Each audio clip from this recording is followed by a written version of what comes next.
नमस्कार.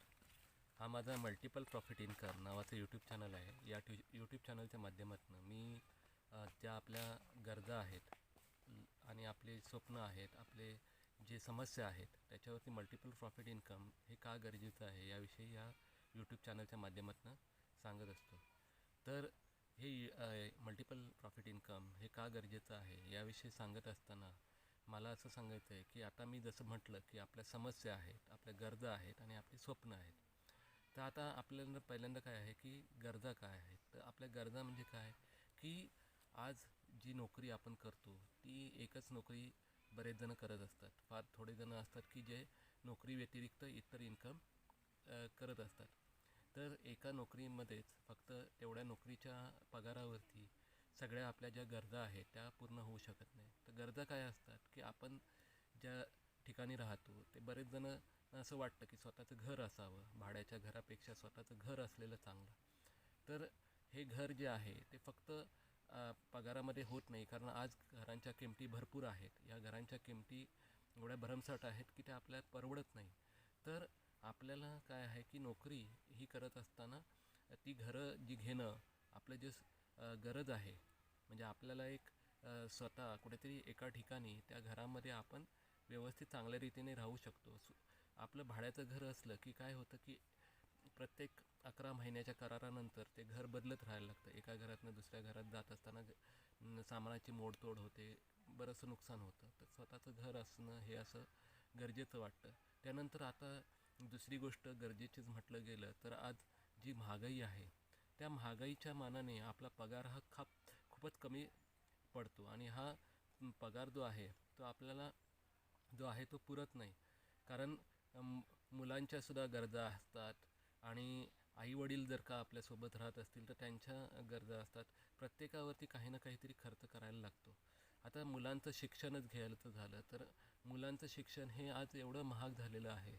शाळांच्या फीज एवढ्या आहे, डोनेशन आहेत की ते डोनेशन आणि फीज हे खरं म्हणजे भरणं आणि त्यांचं शिक्षण करणं चांगल्या शाळेमध्ये. आज बरेचसे पालक असा विचार करतात की आपण चांगल्या शाळेत टाकावं, चांगलं शिक्षण द्यावं. इवन कॉलेजचं शिक्षणही खूप महाग झालेलं आहे. हे सगळं ह्यांच्या ज्या शिक्षणासाठी लागणारा जो खर्च आहे तो फक्त पगारातनं पूर्ण होत नाही. त्याच्यासाठी आपल्याला आणखीन काही इन्कम सोर्स असले तर ते पूर्ण होतात. त्याच्यानंतर आणखीन म्हणजे काय की बघायला गेलं तर समस्या जर आपण पाहिल्या तर आपल्या घरामध्ये काही आजारपणं आली तर त्या आजारपणासाठी आपल्याला लागणारा खर्च हा काय आहे की आज वैद्यकीय खर्च आपण जर का ॲडमिट झालो तर त्या ठिकाणचा खर्च हा देखील खूप असतो. तर तोही परवडत नाही. म्हणजे गरजेमध्ये पाहायला गेलं तर घर घेणं आहे स्वतःचं, मुलांचं शिक्षण आहे. समस्येमध्ये पाहायला गेलं तर घरची आजारपणं आहेत. आणि आणखीन एक गोष्ट मी जे सांगितली ती गरज आणि समस्या ह्या दोन्हीमध्ये सुद्धा येतात की महागाई. आज महागाई जी आहे त्या महागाईमध्ये आपल्याला पगार कधी संपतो तेच कळत नाही आणि मग 15-20 दिवसानंतर असं वाटतं की अरे आपण जे कमवलं ते गेलं कुठे, काय झालं, अशी ती समस्या किंवा जी गरज पूर्ण करताना आपली अवस्था होते. आणखीन एक म्हणजे काय की काही जणांची स्वप्न असतात. म्हणजे काही जणांचा पगार जर का चांगला असेल, त्यांच्या गरजा आणि समस्या भागत आहेत, पण स्वप्न असतात काही जणांची. ती स्वप्न म्हणजे काय की स्वतःची गाडी असावी, फोर व्हीलर असावी, मोठी गाडी असावी, जेणेकरून वीकेंडला कुठेतरी फिरायला जाता यावं. आपण जे जीवन जगतो आहे तर कुठेतरी 8-15 दिवसांना फिरायला गेल्यानंतर तिथला आनंद घेणं, जे टेन्शन जे आहे आठवड्याभराचं ते कुठेतरी रिलीफ करावं, कुठेतरी कमी व्हावं अशी इच्छा असते. हे स्वप्न झालं. आणखीन एक स्वप्न म्हणजे काय की मोठं घर घ्यावं. काही जणांचं असतं की फक्त आपली गरज म्हणून घर घ्यायचं असतं, तर काही जणांकडे घर असून देखील त्यांना असं वाटतं की अजून मोठं घर असलं, आलिशान घर असलं तर काय आहे की हे एक स्वप्न असतं. म्हणजे आता ही जी स्वप्न आहेत, गाडी घेणं किंवा बंगला घेणं, मोठं घर घेणं किंवा आपलं स्वतःचं मोठं घर असणं, ह्या ज्या गोष्टी आहेत त्या फक्त पगारावरती पूर्ण होत नाही. ह्याच्यासाठी काय आहे की आपल्याला काहीतरी आणखीन इन्कम सोर्स असले पाहिजेत. मल्टिपल इन्कम सोर्स असले तर ते होतं. आज कसं आहे की बायका ह्या नवऱ्याच्या म्हणजे बरोबरीने नोकरी करतात का तर ह्या गरजा ज्या समस्या आहेत किंवा जी स्वप्न आहेत ती पूर्ण व्हावीत. पण आज दोघांच्याही पगारामध्ये सुद्धा ते पूर्ण होत नाही. दोघांचे पगारही चालतात, पण तरीही अजूनही असे इन्कम हवं असं प्रत्येकाला वाटत असतं. तर आणि कसं आहे की काही जणांना असं वाटत असतं की आपण जे आज नोकरी करतोय, तर ह्या नोकरी करत असताना जेवढं लवकर आपण चांगलं इन्कम करू आणि नंतर इन्कम केल्यानंतर लवकर काय हो की याच्यातून म्हणजे जे दैनंदिन जीवन आहे, म्हणजे जास्त करून शहरी भागातलं जे जीवन आहे ते धकाधकीचं, टेन्शनवालं आणि खूप समस्येने ग्रासलेलं असं आहे. म्हणजे काय होतं की बरीचशी मंडळी, म्हणजे बरीचशी लोक ही सकाळी लवकर उठून कामाच्या ह्याच्यात धावत पळत जातात आणि त्या ठिकाणी जात असताना ट्रेनचा प्रवास हा तुम्हाला माहिती आहे तो कसा आहे. ट्रेनच्या प्रवासामध्ये अगदी ट्रेन भेटतही नाही आणि जर का भेटलीच तर त्या दरवाज्यावरती अगदी लटकून प्रवास करावा लागतो. एवढं म्हणजे समस्येने ग्रासलेलं जीवन आहे. आणि इवन मुंबईमध्ये ट्रॅफिक एवढं आहे की आपण रस्त्याने प्रवास करायचं म्हटलं तरी ट्रॅफिकमध्ये आपण अडकून जातो की आपण वेळेवरती आपल्या कामावरती कधी कधी पोहोचू शकत नाही. ह्या काय आहेत की गोष्टी आहेत. आणि काय होतं की तरुणपणी जमतं, पण एक तरुणपणानंतर आपण ज्यावेळेला थोडे 40शीचं वय होतं किंवा 40च्या पुढे वय जातं त्यावेळेला हा प्रवासाचा कंटाळा येतो, हा प्रवास नकोसा वाटतो. आणि खरोखर असं वाटतं की ह्याच्यातनं आपण लवकर मुक्त झालो, लवकर जर का आपल्याला ह्याच्यातनं सुटका मिळाली तर आपण काय करू शकतो की स्वतःचं जीवन हे चांगल्या रीतीने जगू शकतो, की जेणेकरून आपल्याला इन्कम येत राहील.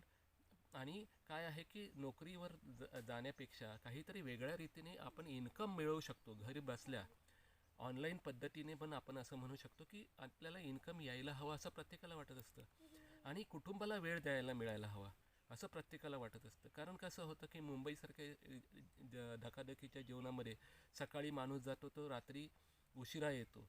अक्षरशः म्हणजे घर घेतलेलं असतं पण त्या घरामध्ये तो फक्त झोपण्यापुरतं येतो एवढंच होतं. आणि रविवारी एक दिवस सुट्टी असते आणि त्या रविवारच्या दिवशीसुद्धा त्याला असं वाटतं की हा रविवारचा दिवस आपण घरीच घालवावा. म्हणजे त्याच्या आयुष्यामध्ये त्याला आनंद उपभोगता येत नाही. तेव्हा तो पैसा कमवतो पण त्या पैसा कमवण्यामध्ये त्याचा सगळा पैसा हा खर्च होतो. तो त्याच्या स्वतःसाठी जगू शकत नाही, तो कुटुंबासाठी काय जगणार, अशी त्याची अवस्था होते. आणि कुठेतरी तो दुःखी आयुष्य जगतो, टेन्शनवालं आयुष्य जगतो. आज जे आपण पाहतो की मोठे मोठे आजार जे सगळ्यांना भेडसावत आहेत, त्याच्यामध्ये असेल डायबिटीज असेल, हाय ब्लड प्रेशर असेल, त्याच्यानंतर कॅन्सर असेल, हार्ट अटॅक असेल, हे भयंकर मोठमोठे आजार जे आपण फेस करतो आहे त्याच्यामागचं कारण काय आहे की आपण टेन्शनवाला लाईफ जगतो आहे.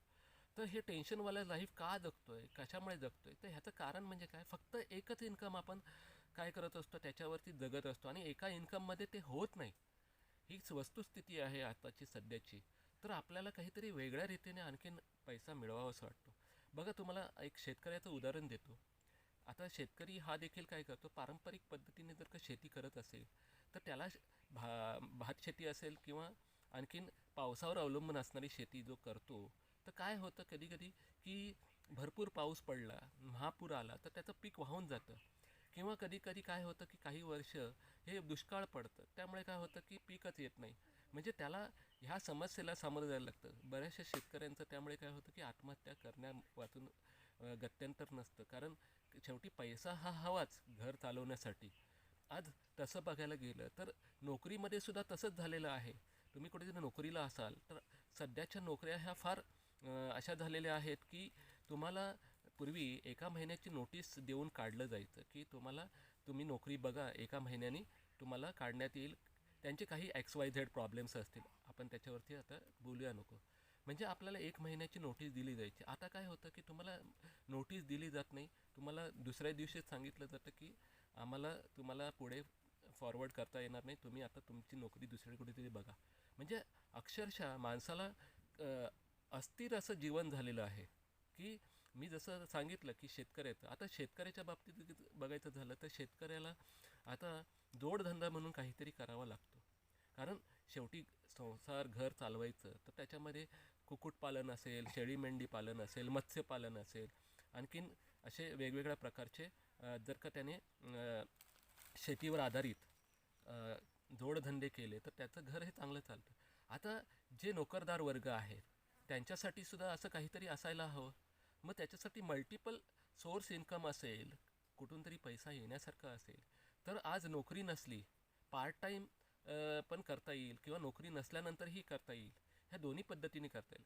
आता काही जणांना नोकऱ्या असतात, त्यामुळे ते काय आहे की हे जे मी आता सुचवलं मल्टिपल प्रॉफिट इन्कम जे मी सुचवतो आहे, तर त्याच्यामध्ये कसं आहे की तुम्ही तुमचा जो बाकीचा वेळ आहे तो त्याच्यामध्ये लावून तुम्ही ते इन्कम मिळवू शकता. काही जणांकडे नोकरीच नसेल तर ते पूर्ण वेळ असं मल्टिपल प्रॉफिट इन्कममधनं पैसा मिळवू शकतात. तर हे अशा रीतीने काय आहे की तुम्हाला जर का मल्टिपल प्रॉफिट इन्कम तुम्हाला हवं असेल, तुम्हाला मिळवायचं असेल, तुम्हाला तुमचं आयुष्य हे सुखासमाधानाने चांगलं घालवायचं असेल, तुमच्या कुटुंबाला वेळ द्यायचा असेल आणि तुमची स्वप्न आहेत, तुमची समस्या आहेत, तुमच्या गरजा आहेत, ह्या पूर्ण करायच्या असतील, तर मला नक्की संपर्क साधा. मला तुम्हाला सगळ्यांना मदत करायला आवडेल. कारण मी सुद्धा आता खरं म्हणजे ह्या निसर्गाच्या सानिध्यात छान जीवन जगतो आहे, शांत जीवन जगतो आहे, टेन्शन फ्री जीवन जगतो आहे, प्रदूषण नाही आहे, काही नाही आहे. असं जीवन हे खूप मला हवं हवंसं होतं आणि आता मी ते जगतो आहे. आणि माझ्या गरजा, माझ्या समस्या ह्या पूर्ण होत आहेत. स्वप्न ही जी आहेत ती येत्या काळामध्ये पूर्ण होतील. आणि अशा रीतीने काय आहे की तुम्हाला मी हे जे सुचवलेला मार्ग आहे हा तुम्हालाही हवा असेल तर मला संपर्क साधा. तुम्हाला हा माझा व्हिडिओ आवडला असेल तर लाईक करा, शेअर करा, सबस्क्राईब करा आणि जास्तीत जास्त लोकांपर्यंत हा व्हिडिओ पोचवा. जेणेकरून काय आहे की सध्याच्या ज्या परिस्थितीमध्ये लोक जगत आहेत त्यांच्या जीवनामध्ये कुठेतरी एक उजेड किंवा प्रकाश पडेल असं काहीतरी झालं तर काय आहे की काही जणांच्या जीवनामध्ये किंवा जे काही गरजू आहेत, ज्यांची स्वप्न आहेत, त्यांच्या जीवनामध्ये जर का मी काहीतरी चांगलं घडवू शकलो तर एक समाधान मिळेल की आपण काहीतरी समाजासाठी, लोकांसाठी करू शकलो. आणि हे जीवनामध्ये हेही समाधान फार महत्त्वाचं असतं आणि हे समाधान तुम्हालाही मिळू शकतं.